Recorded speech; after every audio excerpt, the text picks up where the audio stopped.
Hello every one. ഇന്ന് ഉച്ചയ്ക്ക് vegetarian ലഞ്ചാണ്. പാവയ്ക്ക വെച്ചിട്ട് ഒരു പുളിയും പിന്നെ പടവലങ്ങ തോരനും. അപ്പോൾ പാവയ്ക്ക കഴുകി ഇത് വൃത്തിയായിട്ട് ചെറുതായിട്ട് കട്ട് ചെയ്തെടുത്തിട്ടുണ്ട്. എണ്ണ ചൂടാക്കാൻ വെച്ചിട്ടുണ്ട്. നമുക്കിതിലേക്ക് പാവയ്ക്ക ഇട്ടിട്ട് നന്നായിട്ടൊന്ന് ഫ്രൈ ചെയ്തെടുക്കണം.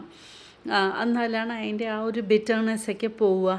അപ്പോൾ അതിനാണ് ചെറുതായിട്ടും കട്ട് ചെയ്യണം, തിന്നായിട്ടും കട്ട് ചെയ്തിട്ടുണ്ട്. അപ്പോൾ നമുക്ക് നന്നായിട്ടൊന്ന് ഇളക്കി കൊടുക്കാം. അപ്പോൾ ഇതിവിടെ ഇങ്ങനെ ആയിക്കൊണ്ടിരിക്കുമ്പോൾ നമുക്കിതിന് വേണ്ടിയിട്ടുള്ള വറവ് മസാല വേണമല്ലോ, അത് ഉണ്ടാക്കാം. അതിനിപ്പോൾ 1 ടേബിൾ സ്പൂൺ ഹോൾ മല്ലിയാണ് എടുത്തിരിക്കണേ.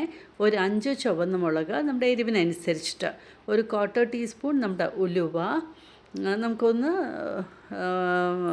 1/2 ടീസ്പൂൺ ജീരകവും, നന്നായിട്ട് ഇതൊന്ന് റോസ്റ്റ് ചെയ്തെടുക്കണം. പിന്നെ ഒരു 4-5 കുരുമുളകും. അപ്പോൾ എല്ലാം കൂടി നമുക്കൊന്ന് റോസ്റ്റ് ചെയ്തെടുക്കാം. നമ്മളിങ്ങനെ ഉണ്ടാക്കുമ്പോൾ പാവയ്ക്ക ഈ പുളി കറിക്ക് നല്ല ടേസ്റ്റാണ്. പിന്നെ 2 ചെറിയ ഉള്ളിയും ഒരു വെളുത്തുള്ളിയും ഒരു ചെറിയ പീസ് ഇഞ്ചിയും, ഇതെല്ലാം കൂടെ ചേർത്തിട്ടാണ് നമ്മളിപ്പോൾ ഇങ്ങനെ റോസ്റ്റ് ചെയ്തുകൊണ്ടിരിക്കുന്നത്. എണ്ണ ചേർക്കാതെയാണ് റോസ്റ്റ് ചെയ്യുന്നത്. അവിടുത്തെ പാവയ്ക്ക ആയിക്കൊണ്ടിരിക്കുന്നുണ്ട്. ഇനിയിപ്പോൾ ഈ സ്റ്റേജിൽ നമുക്ക് നാളികേരം ആഡ് ചെയ്ത് കൊടുക്കാം. ഇതൊരു 1/2 കപ്പ് നാളികേരം ഉണ്ടാകും. എന്നിട്ട് നാളികേരം ചേർത്ത ശേഷം നന്നായിട്ട് നമുക്കിതൊന്ന് വറുത്തെടുക്കാം. നല്ല ബ്രൗണൊന്നും ആവേണ്ട ആവശ്യമില്ല. എന്നാൽ അതിൻ്റെ വെള്ളമയവും പോകണം, ഒന്ന് ചെറുതായിട്ട് കളറും മാറണം. ഇപ്പോൾ പാവയ്ക്ക ഒന്ന് വഴന്ന് വന്നുകൊണ്ടിരിക്കുന്ന സമയത്ത് ഒരു 10 ചെറിയ ഉള്ളിയും ഇതിൻ്റെ ഒപ്പം ആഡ് ചെയ്യുന്നുണ്ട്.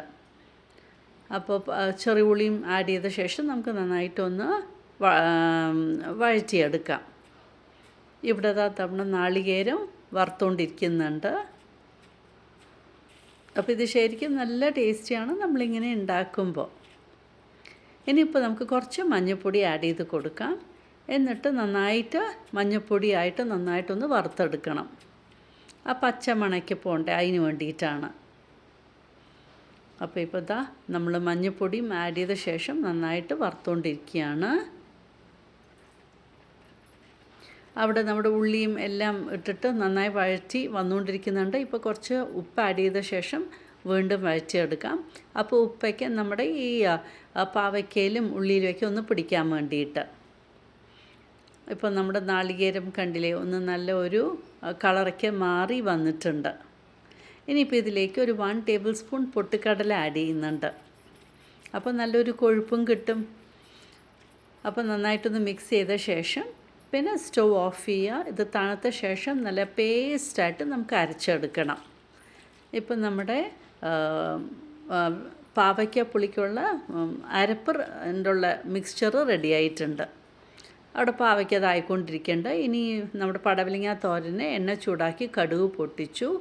പടവലങ്ങ ചെറുതായിട്ട് കട്ട് ചെയ്ത് വെച്ചിട്ടുണ്ട്. ഇനി സവാള, പച്ചമുളക്, പിന്നെ കരിവേപ്പില ആഡ് ചെയ്ത് കൊടുക്കാം.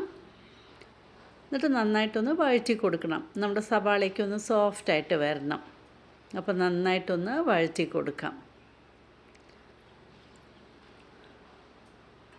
പടവലങ്ങയ്ക്ക് പിന്നെ വെള്ളമൊന്നും ഒഴിക്കേണ്ട ആവശ്യമില്ല, അതിൽ നിന്ന് തന്നെ വെള്ളം വരും. ഇപ്പോൾ ഉള്ളി ഒന്നായ ശേഷം പടവലങ്ങ ആഡ് ചെയ്ത് കൊടുക്കാം. ഇങ്ങനെ ചെറുതായിട്ടാണ് കട്ട് ചെയ്തിട്ടിരിക്കുന്നത്. പിന്നെ പാകത്തിന് ഉപ്പും കുറച്ച് ടേമറിക് പൗഡറും ആഡ് ചെയ്ത് കൊടുക്കാം. എന്നിട്ട് നന്നായിട്ടൊന്ന് മിക്സ് ചെയ്ത ശേഷം നമുക്ക് കവർ ചെയ്ത് കുക്ക് ചെയ്യാം. വെള്ളം ആഡ് ചെയ്യേണ്ട ആവശ്യമേ ഇല്ല പടവലങ്ങ തോരൻ വയ്ക്കുമ്പോൾ. അങ്ങനെ നന്നായിട്ട് നമുക്ക് മിക്സ് ചെയ്തിട്ട് കവർ ചെയ്ത് കുക്ക് ചെയ്തെടുക്കാം.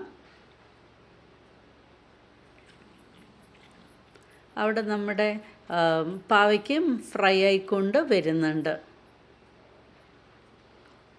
ഇപ്പോൾ പാവയ്ക്കൊക്കെ ഒരുവിധം ഫ്രൈ ആയി വന്നിട്ടുണ്ട്. നമ്മുടെ ചെറിയ ഉള്ളിയും പുളി വെള്ളത്തിലിട്ടിട്ടുണ്ട്. ഇനിയിപ്പോൾ ഈ പുളി നന്നായിട്ട് പിഴിഞ്ഞ ശേഷം ഈ പുളി വെള്ളം നമ്മുടെ പാവയ്ക്കയിലേക്ക് ഒഴിക്കാം. ഡയറക്റ്റായിട്ട് തന്നെ ഒഴിക്കാം നമുക്ക്. അപ്പോൾ പാവയ്ക്കയിലേക്ക് നമ്മുടെ പുളിവെള്ളം ഒരു നെല്ലിക്ക വലിപ്പത്തിൻ്റെ അത്ര എടുത്തിട്ടുണ്ട് പുളി. നല്ല പുളിയാണ്. അപ്പോൾ അതുകൊണ്ട് ഇത്രയും എടുത്താൽ മതി. അപ്പോൾ നമ്മുടെ പാവയ്ക്കയും ഉള്ളിയുമൊക്കെ ഇതിലൊന്ന് നന്നായിട്ട് ഈ പുളിയിൽ നന്നായിട്ടൊന്ന് വെന്ത് വരണം. നമ്മുടെ ഇപ്പോൾ അരപ്പ് അരച്ചെടുത്തിട്ടുണ്ട്, നല്ല പേസ്റ്റാക്കി അരച്ചെടുത്തിട്ടുണ്ട്. ഇനി ഈ അരപ്പ് നമ്മുടെ പാവയ്ക്കയിലേക്ക് ആഡ് ചെയ്ത് കൊടുക്കാം. ഇനി ഈ വറുത്ത മിക്സ്ചറിൽ നമ്മുടെ പാവയ്ക്കും ചെറിയ ഉള്ളിയൊക്കെ നന്നായിട്ടൊന്ന് വെന്ത് വരട്ടെ. അപ്പോൾ നന്നായിട്ടൊന്ന് ഇളക്കി കൊടുക്കുക. നമ്മൾ ഉപ്പ് ആഡ് ചെയ്തിട്ടില്ല. നമ്മൾ ഫ്രൈ ചെയ്യുമ്പോൾ പാവയ്ക്കും ചെറിയ ഉള്ളിക്കുമാണ് ആഡ് ചെയ്ത് കൊടുത്തത്. ഇപ്പോൾ കൂട്ടാൻ എന്തായാലും ആവശ്യമുണ്ടാവും. അപ്പോൾ പാകത്തിന് ഉപ്പ് ആഡ് ചെയ്ത ശേഷം വീണ്ടും തിളപ്പിക്കാനായിട്ട് വയ്ക്കാം. അപ്പോൾ നമ്മുടെ പാവയ്ക്കപ്പുളി അങ്ങനെ തിളച്ചുകൊണ്ടിരിക്കുകയാണ്. അവിടെ നമ്മുടെ പടവലങ്ങ തോരൻ ഇത് ഇടയ്ക്കിടയ്ക്ക് സ്റ്റർ ചെയ്ത് കൊടുത്തിരുന്നു ഞാൻ. അത് ആയിക്കൊണ്ടിരിക്കുന്നുണ്ട്.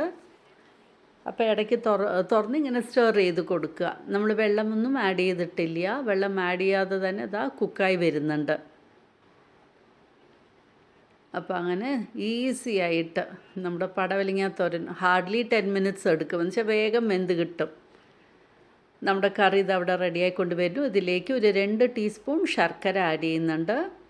അപ്പോൾ പുളിയും മധുരവും ഒക്കെ ഒന്ന് ബാലൻസ് ആയിട്ട് വരും. അപ്പോൾ നന്നായിട്ടൊന്ന് ഇളക്കി കൊടുത്ത ശേഷം നമുക്ക് സ്റ്റവ് ഓഫ് ചെയ്യാം. അങ്ങനെ നമ്മുടെ പാവയ്ക്കാപ്പുളി ഇതാ റെഡിയായി. ഇനിയിപ്പോൾ സീസണിങ് ആണ് ചെയ്യേണ്ടത്. ഇത് നമ്മുടെ ചോറിൻ്റെ കൂടെ കഴിക്കാൻ നല്ല അടിപൊളി കറിയാണ്. ഇപ്പോൾ സീസണിങ് ഇതാ ചെയ്യാണ്. ഇത് അടച്ച് വെച്ചു, ഇല്ലെങ്കിൽ മറ്റേ കടുക് എല്ലാ സ്ഥലത്തും തെറിക്കും. അപ്പോൾ കടുകും വറ്റൽമുളകും കരിവേപ്പിലയും എല്ലാം ചേർത്ത് ഇതാ നമ്മുടെ കൂട്ടാനിലേക്ക് ഒഴിച്ചു കൊടുക്കുകയാണ്. ഇപ്പോൾ വീണ്ടും കുറച്ച് നമ്മുടെ പാനിലുണ്ട്. അപ്പോൾ കുറച്ച് കറി ഒഴിച്ച് ബാക്കിയുള്ളത് നമ്മുടെ കറിയിലേക്ക് അങ്ങോട്ട് എടുക്കാം. ഈ സീസണിങ് നല്ല ചൂടാണ്. പാൻ കണ്ടില്ലേ എങ്ങനെ ബബിൾസ് വരുന്നു കറി ഒഴിക്കുമ്പോൾ. നമ്മുടെ പടവലങ്ങ തോരനും അങ്ങനെ ഇതാ റെഡിയായി കൊണ്ടുവരികയാണ്. പടവലങ്ങ ഇപ്പോൾ നന്നായിട്ടൊക്കെ ഒന്ന് വെന്തിട്ടുണ്ട്.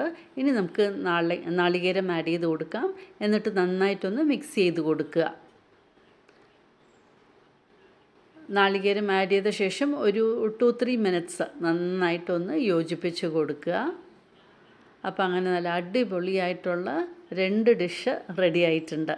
നമ്മുടെ പാവയ്ക്ക കറിയും പാവയ്ക്ക പുളിയും പിന്നെ പടവലങ്ങ തോരനും. തീർച്ചയായിട്ടും ട്രൈ ചെയ്ത് നോക്കണം. നിങ്ങൾക്ക് എന്തായാലും ഇത് ഇഷ്ടമാകും.